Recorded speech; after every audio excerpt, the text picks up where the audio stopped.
Olá, queridos alunos e professores! Estamos iniciando mais uma aula de Geografia. Eu sou a professora Juliana e estarei acompanhando vocês neste momento. Vamos verificar o objeto de conhecimento e o número da aula. Estamos na aula de número 42 com o objeto de conhecimento Sul e Sudeste Asiático, com detalhamento Sudeste Asiático, aspectos gerais. Então, vamos lá dar início à nossa aula. Vamos lá então conversar sobre o Sudeste Asiático. O importante é que a gente pode dividir os países em dois grupos principais. O grupo dos países continentais, que são aqueles ligados por terra, e os países que são insulares, ou seja, países ilhas, que são arquipélagos. Então a gente começa falando dos países que são continentais. Tailândia, Camboja, Laos, Malásia, Mianmar e Vietnã. Já os países insulares, os países ilhas, Indonésia, Timor-Leste, Filipinas, Brunei, Malásia e Singapura. Professora, acho que vocês se esqueceram e se repetiram, porque Malásia está continental e Malásia está insular. Não, a Malásia ela tem territórios dos dois lados. Vamos verificar aqui nesse mapa? Olha só, aqui é o mapa dos países do Sudeste Asiático. Os continentais estão na cor amarela e os rosas representam, então, os países insulares. Olha só aqui comigo. Eu tenho aqui esse pedaço que está ligado a essa península, olha só, que está ligada por terra. Esse pedaço aqui representa a Malásia, assim como o pedaço dessa ilha também faz parte da Malásia. Então, a Malásia ela é tanto continental quanto insular. Já os demais países, aqui, por exemplo, eu vou ter Vietnã, Laos, Mianmar, Tailândia, esses países são continentais. E eu vou ter esses países que são ilhas, Filipinas, Brunei, Indonésia, Singapura, esses países são somente insulares. Então, apenas a Malásia ela vai acabar entrando nas duas categorias, ok? Vamos agora verificar os aspectos físicos, começando pelo clima e vegetação da Indochina, Península da Indochina. Ou seja, estamos falando dos países que estão no continente. Então, esses países que estão no continente vai predominar o clima tropical, porque ele está entre o Trópico de Câncer e a linha do Equador. E também é influenciado pelo regime de monções, o que favorece a ocorrência de densas florestas tropicais. Quando a gente fala do relevo, a gente vai destacar que ele é caracterizado por baixos planaltos e planícies, drenados por importantes cursos de água, como o rio Mekong. Vendo agora a hidrografia, a gente vai verificar que o rio Mekong, ele atravessa Mianmar, Laos, Tailândia, Camboja e Vietnã, formando um extenso delta no Vietnã, que deságua no mar da China Meridional.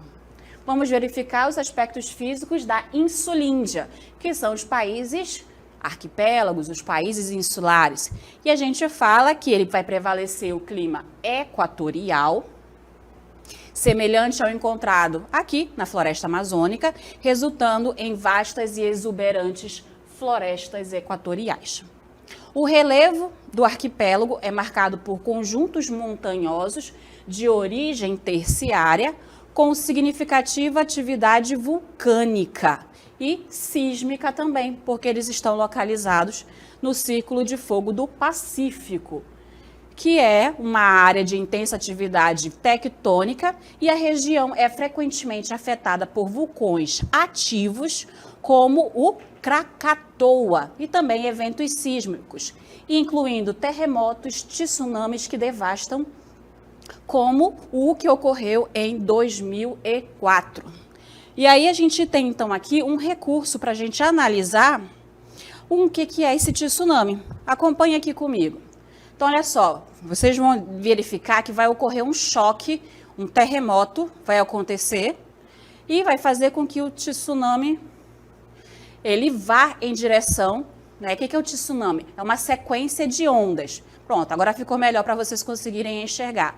Então, acontece aqui o choque. Vou marcar aqui para vocês, é mais fácil. Vocês vão identificar bem aqui nessa região, vai acontecer um choque de placas tectônicas. E a partir dele, vai vir uma marcação na cor vermelha que vai em direção à praia. Vamos lá novamente prestar atenção? Então, só recomeçar o recurso. Acompanhe, olha só, preste atenção lá no encontro das placas. Ele vai em direção à praia, ok? Vamos agora verificar esse tsunami a partir de cima. Olha só. A linha vermelha vai marcar o que é o tsunami, a onda gigantesca, tá? Na verdade, são uma série de ondas gigantescas. Ele está mostrando apenas a primeira. Então, vocês vão observando que com o terremoto, que é o maremoto, na verdade, que aconteceu lá no encontro das placas tectônicas debaixo do oceano, fez com que o volume de água se deslocasse. E a gente pode observar também esse tsunami a partir da praia. Então, olha só. Vocês vão observar que o nível de água vai baixar e vai vir essa porção de água em direção ao continente, em direção às praias, ok? Então, é isso daí que é o tsunami. A gente verificou, então, quais foram essas principais características físicas da região do Sudeste Asiático, tanto da parte continental quanto da parte insular. E agora a gente começa a falar de população. Aqui a gente vai verificar a população desses países.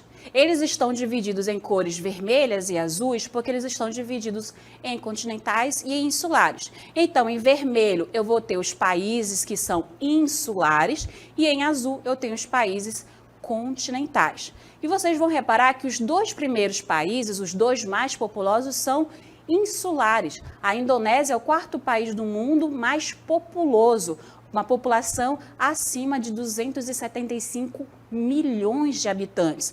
Na sequência, temos Filipinas, aí vai baixando. Aí tem 3 continentais, Vietnã, Tailândia, Mianmar. Vem novamente um que é insular, que é a Malásia, com 33 milhões de habitantes, e vai diminuindo. E a gente verifica que Brunei, que também é um país insular, é o país dessa região o menos populoso, com apenas 449 mil habitantes. Certinho? Vamos falar um pouquinho da distribuição dessa população. A gente vai verificar que a maior parte da população do Sudeste Asiático vai viver na região rural. A gente vai verificar, então, que no Sudeste Asiático, cerca de 70% da população vive nas áreas rurais, se dedicando principalmente às atividades da agricultura e da pesca. E essa população acaba enfrentando problemas sociais significativos, como a pobreza e também o acesso limitado a serviços básicos. Na população rural, a gente vai ver que eles apresentam um rápido crescimento das áreas urbanas com grandes cidades. Aí citando as cidades da Singapura, Bangkok, na Tailândia, Kuala Lumpur, na Malásia e Jakarta, na Indonésia. No entanto, essas cidades enfrentam desafios urbanos. Quais são? Principalmente a moradia inadequada e a falta de serviços na saúde e no saneamento. Também ocorre o problema da migração. A migração interna é comum, com muitas pessoas se movendo. Então, eles vão sair bastante das zonas rurais para a área urbana, né, o movimento do êxodo rural, em busca de melhores condições de vida, o que tem um impacto econômico significativo, que é justamente a desigualdade socioeconômica. E isso resulta, então, em um alto contraste entre áreas urbanas desenvolvidas e regiões rurais pobres. Enquanto cidades como Singapura, professora, Singapura estava com S, por que está com C? Porque as duas formas estão corretas, tá bom? Tem aí um elevado padrão de vida. Países como a grande maioria dos países do Sudeste Asiático vão enfrentar desafios maiores. Esses países são Laos, Camboja e Mianmar, principalmente, porque mais apresentam perspectivas futuras de um contínuo aumento de urbanização, exigindo planejamento sustentável, um planejamento urbano sustentável e investimento em infraestrutura, educação e saúde para equilibrar o desenvolvimento entre áreas urbanas e áreas rurais. Sabendo disso, a gente vai verificar agora o IDH desses países principais. Isso porque a gente verifica que vamos ter uma certa diversidade quanto ao nível de desenvolvimento humano desses países. Esse primeiro grupo de países, eles apresentam um IDH muito alto, principalmente Singapura, que ele ocupa a 9ª posição no IDH de 2012, no IDH de 2022. E aí, na sequência, temos Brunei, Malásia e Tailândia. E aí a gente entra no segundo grupo, que é o que apresenta um alto nível de desenvolvimento humano, que é Vietnã, Indonésia e as Filipinas. Quando a gente começa a falar agora do último grupo, eles estão no grupo de médio desenvolvimento humano. Isso porque eles enfrentam instabilidades políticas e também conflitos internos. E esses países são Laos, Mianmar, Camboja e o país que tem o IDH mais baixo é o Timor-Leste, com apenas 0,566. Então, ele está quase no limite para o baixo. Então, aí é um país que necessita verificar qual a melhor forma, até porque é um país que tem muitos conflitos e precisa ali gradativamente melhorar economicamente e socialmente também. Esse grupo de países do Sudeste Asiáticos, eles têm um bloco econômico, a ASEAN, a Associação das Nações do Sudeste Asiático. Vamos compreender um pouco como funciona esse bloco econômico. Em 8 de agosto de 1967, 5 líderes, os ministros dos negócios estrangeiros da Indonésia, da Malásia, das Filipinas, de Singapura e da Tailândia, assinaram a Declaração da ASEAN. Em virtude desse documento, nasceu a Associação das Nações do Sudeste Asiático, ASEAN.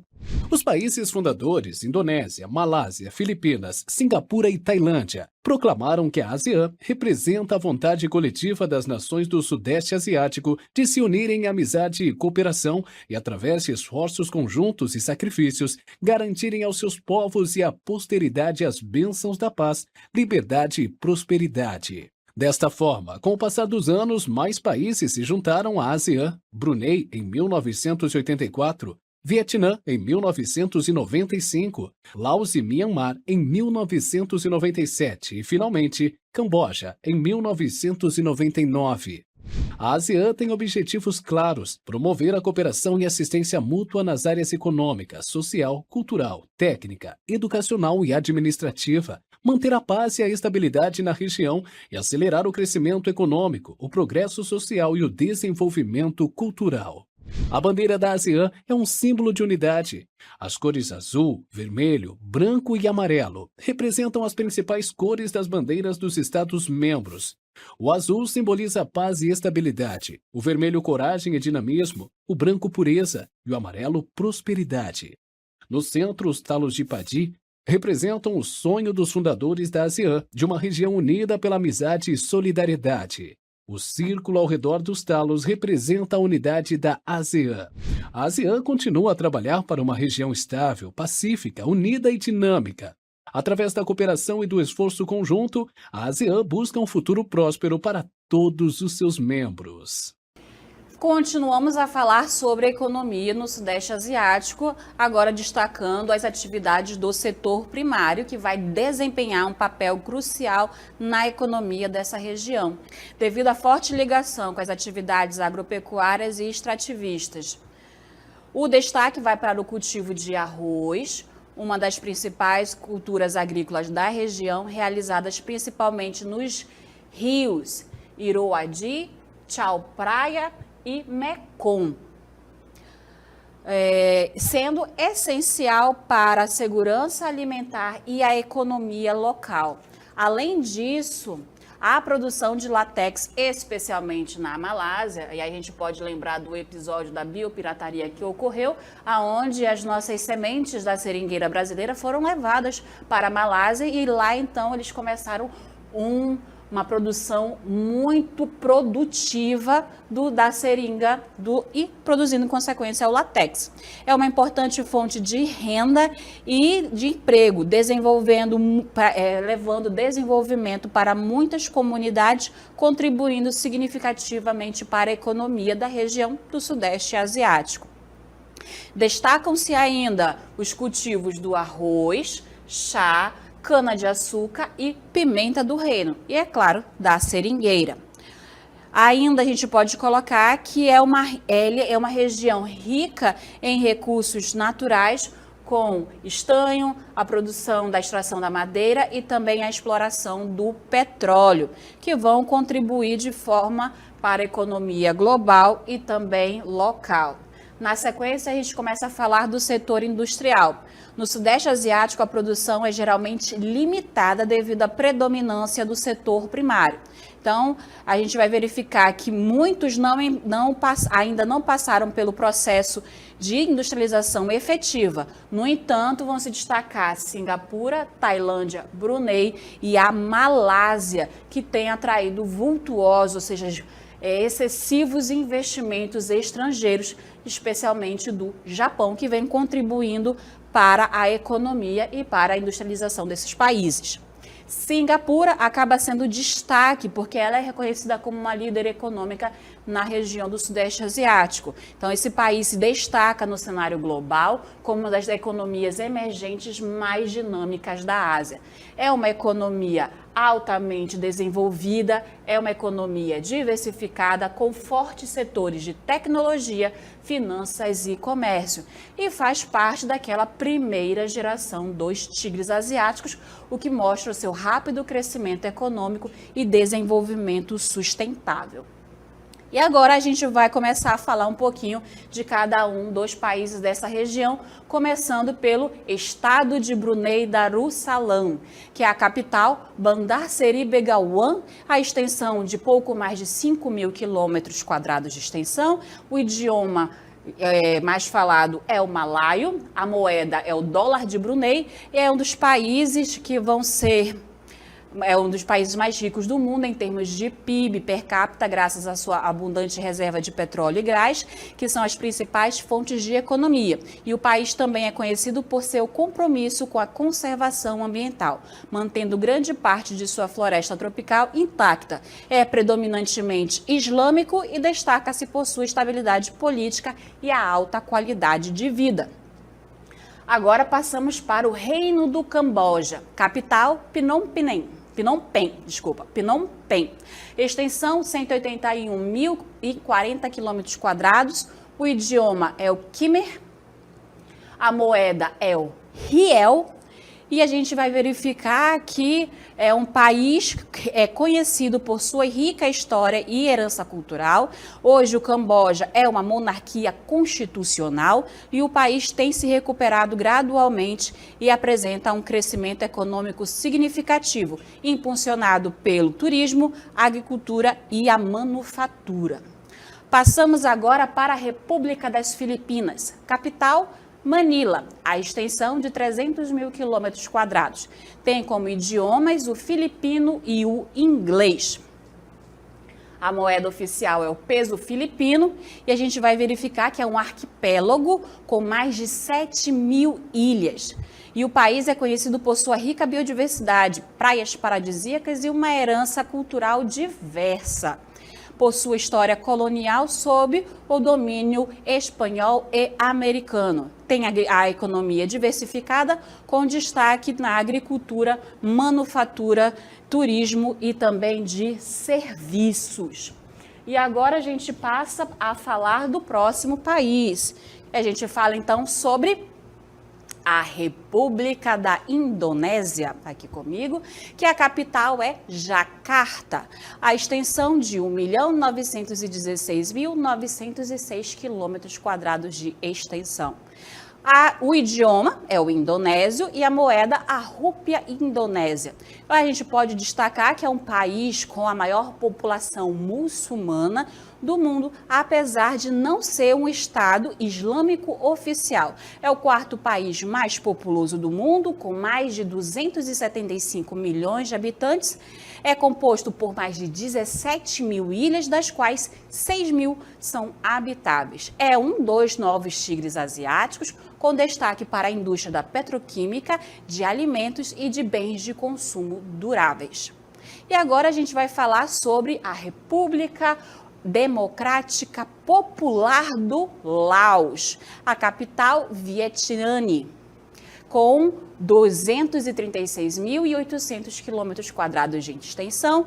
Tem como idioma mais falado o laosiano e a moeda o kipe. É um país do Sudeste Asiático que possui uma economia de planejamento centralizada no estilo socialista. Então, ele é oficialmente uma república socialista e tem mantido o sistema político centralizado. Vientiane é a maior cidade do país e serve como centro político e também econômico. A sua economia é predominantemente agrícola, com a maioria da população trabalhando na agricultura de subsistência. E o arroz acaba sendo o principal cultivo. A gente vai agora conhecer a Malásia. A Malásia ela vai ter duas capitais, Kuala Lumpur como a capital econômica e Putrajaya como a capital administrativa. Tem 330.241 quilômetros quadrados de extensão. O idioma mais falado é o malaio e a moeda é o ringgit. E é um país que se divide em parcela continental e também na parcela insular. Então, a Malásia Ocidental e a Malásia Insular, que fica dividindo ali a ilha de Bornéu e acaba recebendo esse nome de Malásia Oriental. Então, são duas capitais e devido à superlotação e ao congestionamento político na capital oficial, que é Kuala Lumpur, em 1995 foi criada a cidade de Putrajaya, que em 1999 recebeu a sede de governo e do judiciário. A religião muçulmana foi introduzida no século XIV e hoje é professada pela maior parte da população. Além disso, há 134 línguas vivas na Malásia e 112 corresponde a idiomas dos povos tradicionais. Agora vamos falar sobre a República da União de Mianmar, na qual tem a capital Naypyidaw. Mas também esse país já foi conhecido por muito tempo como a Birmânia. São 676.590 quilômetros quadrados de extensão e o idioma mais falado é o birmanês. A moeda é o kyat e o país possui uma rica diversidade étnica, com mais de 135 grupos étnicos reconhecidos oficialmente. O budismo Theravada é a religião predominante, influenciando fortemente a vida cotidiana e as tradições culturais. E agora é a República de Singapura, capital Singapura, com a extensão de 728 quilômetros quadrados apenas, e os idiomas mais falados são malaio, mandarim, tamil e o inglês.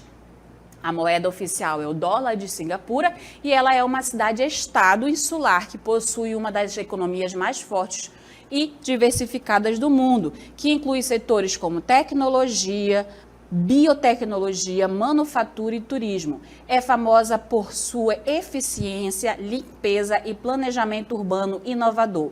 É reconhecido por seu sistema educacional de alto desempenho, elevada qualidade de vida, excelente serviço de saúde, transporte público eficiente também. Conhecemos agora o Reino da Tailândia, que tem como capital Bangkok, e a extensão de 513.120 quilômetros quadrados. O idioma mais falado é o Thai, a moeda é o Baht, e foi o único país do Sudeste Asiático que nunca foi colonizado por uma potência europeia, o que ajudou a preservar sua identidade única e tradições antigas. O budismo é a religião predominante desse país. A gente vai agora conhecer mais um país e esse país é a República Democrática do Timor-Leste. É o país que vai ter uma independência mais recente, inclusive, desses grupos de países, e é por isso que acaba enfrentando alguns problemas. A capital do Timor-Leste é Dili, com uma extensão de 14.870 quilômetros quadrados. Os idiomas mais falados é o português e o tetum. E uma moeda oficial acaba sendo o dólar americano. É um dos países mais jovens do mundo, que conquistou a sua independência no ano de 2002. Foi colônia portuguesa até o ano de 1975, mas foi ocupado pelo Japão durante a Segunda Guerra Mundial. Divide divide com a Indonésia a ilha de Timor e com a saída dos europeus foi invadido e anexado pela Indonésia em 1976. Em 1999 realizou um referendo onde a maior parte da população decidiu pela independência do país e apenas em 20 de maio de 2002 é que ele foi reconhecido como uma nação independente. E chegamos agora no último país do Sudeste Asiático, que é a República Socialista do Vietnã. Como capital, Hanoi, e uma extensão de 331.340 quilômetros quadrados de extensão. O idioma oficial é o vietnamita, quase que não sai, e a moeda oficial é o dong. Como característica principal desse país, a gente traz que é uma república socialista de partido único, sendo aí o Partido Comunista do Vietnã. Esse sistema político é caracterizado como República Socialista do Partido Único, que é o Partido Comunista do Vietnã. Ele exerce, então, uma influência dominante sobre a governança do país e é marcado por muitos conflitos, incluindo a Guerra do Vietnã. Tem uma economia impulsionada pela produção industrial, exportação de produtos agrícolas, destacando-se entre eles o arroz, e também vem aí se destacando dentro do turismo. E assim a gente vai finalizando esse nosso passeio pelo Sudeste Asiático.